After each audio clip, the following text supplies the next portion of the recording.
Good evening. There have been angry scenes in Parliament as MPs got their first chance to debate plans for East Anglian devolution.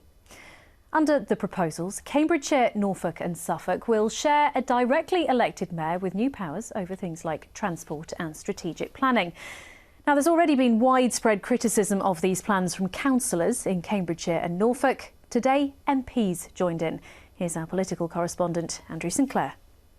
For a late afternoon debate, it wasn't a bad turnout. More than a dozen local MPs, all expressing support for the idea of devolution, but many with concerns about these plans. It doesn't stack up, and it looks like the back of an envelope calculation. The debate had been called by the Peterborough MP Stuart Jackson. Why, he asked, was the government pursuing the idea when it had promised no more local government reorganisation? And he questioned if people really wanted to be part of East Anglia. Is there really a synergy between the Suffolk coast, South Suffolk, St Neots, Kings Lynn, the city of Peterborough? I don't think there is.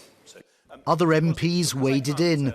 The Norfolk MP Richard Bacon said the three counties already had 1,200 councillors. Did the public really want any more? A Suffolk MP, Peter Aldous, complained it was all being rushed, while the MP for Cambridge made this observation. The devolution deal at the heart of this debate, while much trumpeted by government, is not much welcomed by anyone else. It's a devolution deal for Norfolk and Suffolk, with Cambridgeshire bolted on as a last-minute add-on. Most supporters of devolution are ministers and couldn't take part in this debate, so just a handful spoke in favour, pointing out that with devolution, the region could have better housing and broadband. The local government minister agreed, but was there any hint of concessions?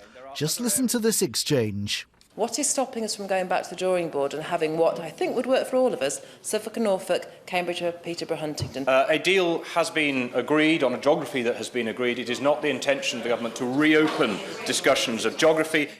Over the last month, we've seen impassioned debates in council chambers. Today, MPs made it clear that they have concerns too. And as you can see, Andrew's at Westminster for us tonight. So, Andrew, given all of this, what are the chances of devolution actually happening here?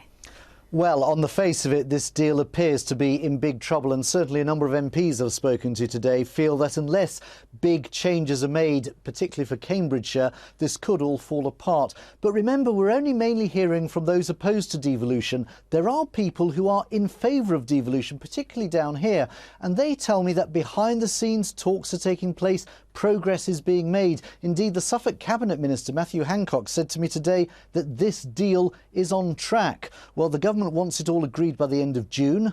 Let's wait and see who's right. Andrew, thanks very much.